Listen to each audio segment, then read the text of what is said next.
pause and keep going. Okay, we're saving that. Welcome to Stone and McCarthy video. This video is a preview of the May employment report, which will be released on Friday morning at 8:30. Our estimate for payrolls is up 155,000. This follows a gain of only 115,000 during the month of April and compares to the prior 3-month average of 176,000. Our forecast is almost identical to the Bloomberg and Market News median forecast of 150,000. We believe that employment will not be as strong as the prior 3-month average for two reasons. First, we believe there's still some residual weather-related payback to impact on the May numbers. And second, the timing of the survey for May is always in the 12th of the month, the week that includes the 12th of the month, or the pay period that includes the 12th of the month. But the 12th of the month was the second Saturday of the month. It happened very early on in the month, and typically over the course of May you would have a seasonal pickup in many types of employment, including some employment of college students and so forth.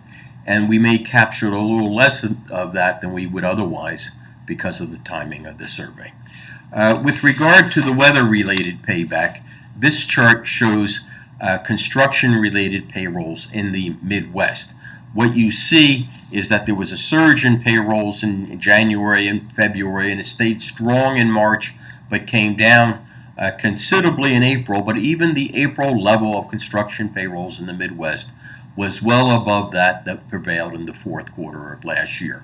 So I think we have a little bit more payback, and that this is indicative of that payback, and we'll probably see it in industries away from construction as well. Maybe we'll see a little bit weaker leisure and hospitality and some of the other industries that have some weather sensitivity to them. This chart shows the behavior of our projected behavior of May payrolls compared to the prior 3-month average. What you see in this chart is a pattern that's very similar to the 3-month average, but you see for a few industries we're below what the prior 3-month average would suggest. For example, in manufacturing payrolls, we're up 23,000 in May compared to 29,000 over the prior 3 months on average. That difference, I think, is reflective of what we're seeing in a lot of the manufacturing data. Orders and shipments and so forth are all been a little bit softer. Away from manufacturing, we're softer in health and education services. What we see here is that educational services were unusually strong for a few months at the beginning of this year, January, February, and March. And we believe this has to do with the incidence of adjunct-related instructors at private universities and colleges. We expect that now that we're well into the semester that we'll probably see some slowing of that, and we have health and education up 32,000 in contrast to the prior 3-month average, which was up 46,000. The other notable industry is leisure and entertainment.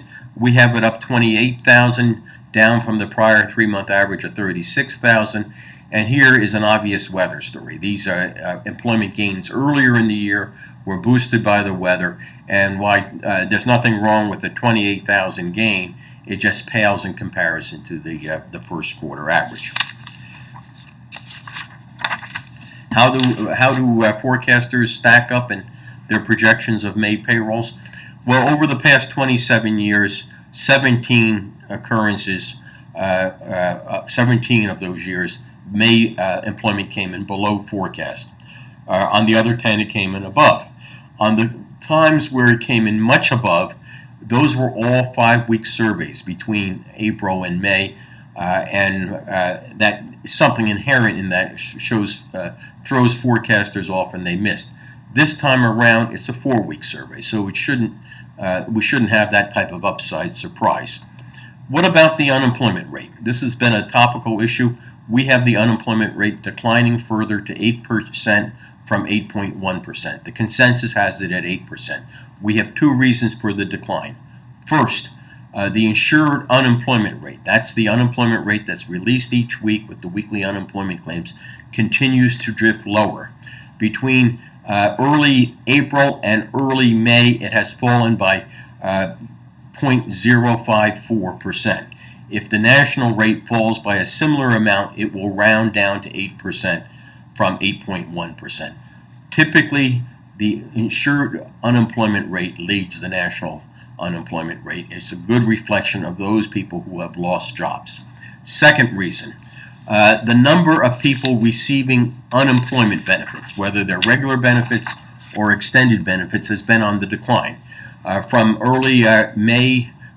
April to early May, about 500,000 people ended their stopped receiving benefits, unemployment benefits. About half of these people were people who were receiving extended benefits. Now, this may have been because they exhaust them, but in some states, with the drop in the unemployment rate, the trigger points for the eligibility in those states has reduced the number of weeks they're eligible for, and has ended some people's benefits. With the drop in beneficiaries, what happens to these people? We've talked about this before. Some will find jobs, others will drop out of the labor market, some will declare themselves to be discouraged, others will do other things, tend to children, tend to elderly parents, go to school, so forth and so on. The impact on the May unemployment rate, though, should be that the participation rate falls a little bit further and the unemployment rate drops. Good luck with these numbers.